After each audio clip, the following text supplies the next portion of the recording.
I was born in El Paso, Texas, many years ago, and I was dancing in my mother's womb. I know that.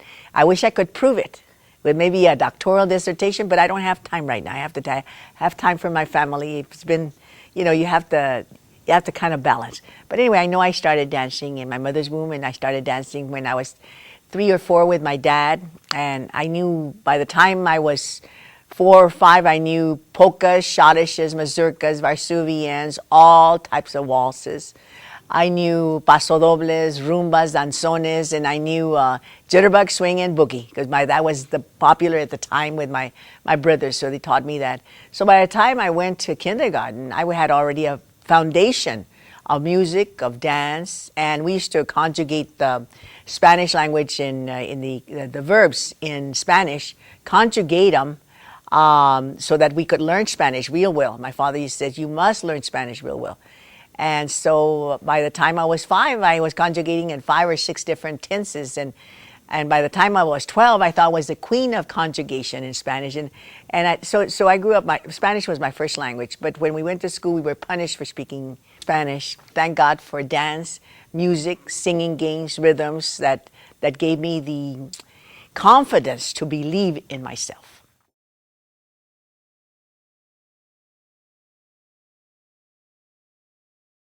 Well, I wanted to be a kindergarten dropout. I didn't want to go to school because I knew that, my kindergarten teacher was fabulous, okay? And I go back to 1940, Viola School, Sunset Heights, Miss French, the most beautiful, lovable teacher in the world. That will always be in my heart.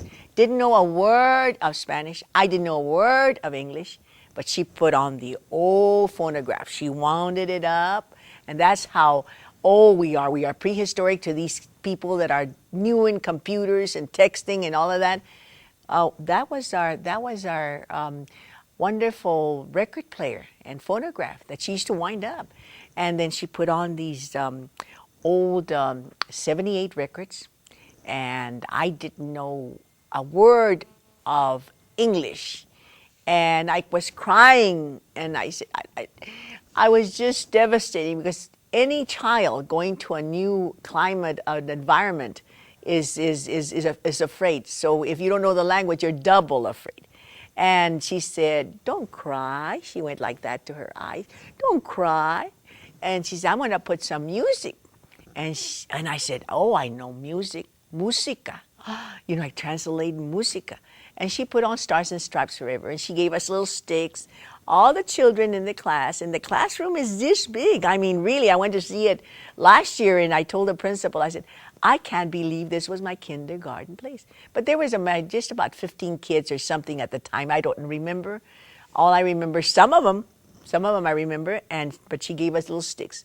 And we went around with Stars and Stripes Forever. John Philip Sousa's part. Da-dan, da-da-dan, da-da-dan, keeping time. And I love that, because music to me was part of life, And I said, I could associate and remember that, because I can identify. Because at my house, my mother and my father had all the music of John Philip Sousa. And then the next week, she put on a Paso Doble. And a Paso Doble is a double time step, kind of a fast march that is played at the bullfights. And we used to go to bullfights every Sunday to Juarez. And it was just wonderful. Our life was so different from the kids now. And she put on España Cañé, which is very fast. And I heard it, and I went right into the middle of the room. And this is the second week of school, okay? And I started dancing and improvising and all that. I've been improvising since I was a little girl. Improvisation of dance and music and movement.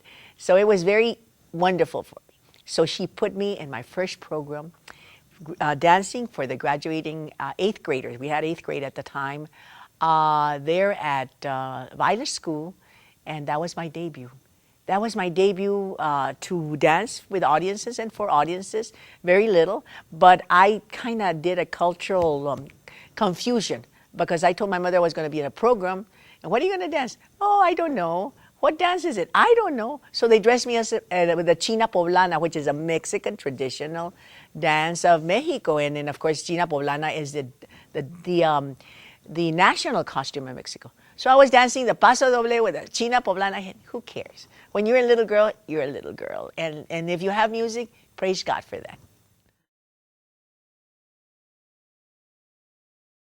I think because my teachers used to hit the students and myself in many ways with a yardstick or maybe a little ruler in the hand or the back of the legs or pull our braids or pinch us or pull our ears or lock us in the closet or in Arizona, I remember some of my colleagues saying that they were made to eat chile because they spoke Spanish. And I know that some people got detention hall or demerits. Or I remember teachers making some of the students write, "I will not speak that dirty language. I will not." So I said, I'm going to be a teacher someday, and I'll never hit my children. I will love them. And whatever color they are, whatever religion, wherever they come from, we are all beautiful. In the eyes of God, we're beautiful because, see, that was given to me from my dad and my mother. Love starts with your parents, no matter who you are. And then it is reinforced with self-esteem and confidence so you could believe in yourself. So I said, I'm going to be a teacher. And then I had the dancing, so I wanted to be a dance teacher. And my mother couldn't understand because she wanted me to be a professional dancer. Spotlights, like these beautiful Cuban dancers we used to see in the 40s, like Mapi Cortez and Carmen Miranda and these, oh, my daughter's going to. I said, Mama, a dancer is limited, but an educator is forever. So I was already, in grammar school, I was already setting my goals. I knew it was very hard. I was the first of 7 in my family to graduate from college, and first of many things here in El Paso, and I'm still the first grandmother to do this or that, and start the folklorico and start the folklorico of senior citizens. There's so much to do. My goodness, dance is just a little segment, but you never should stop learning.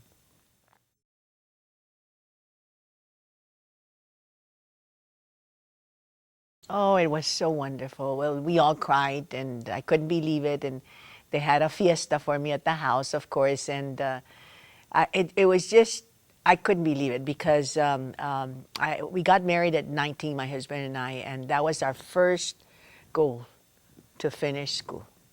And he dropped out so I can continue.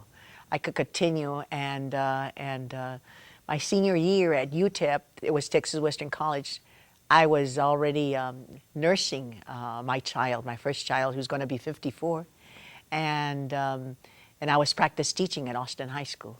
And then the next year, I couldn't teach because I was pregnant again with my second one. My daughter's a teacher at Socorro High School. My son is a teacher at Eastwood High School, my eldest, and my youngest is a teacher at Loreto. So it's all been teachers. And music and dance has been part of our lives, all of us. And my husband retired from teaching 35 years. So if you have a goal, stick with it. Don't be flip-flopping, I tell the students. Don't change, I want to be an engineer this day, I want to be a doctor this day, I want to be a lawyer. Stay with it. And put all your marbles, all your background, all your resources that God has given you, because all of us have gifts. So I started very young thinking, I want to be a teacher.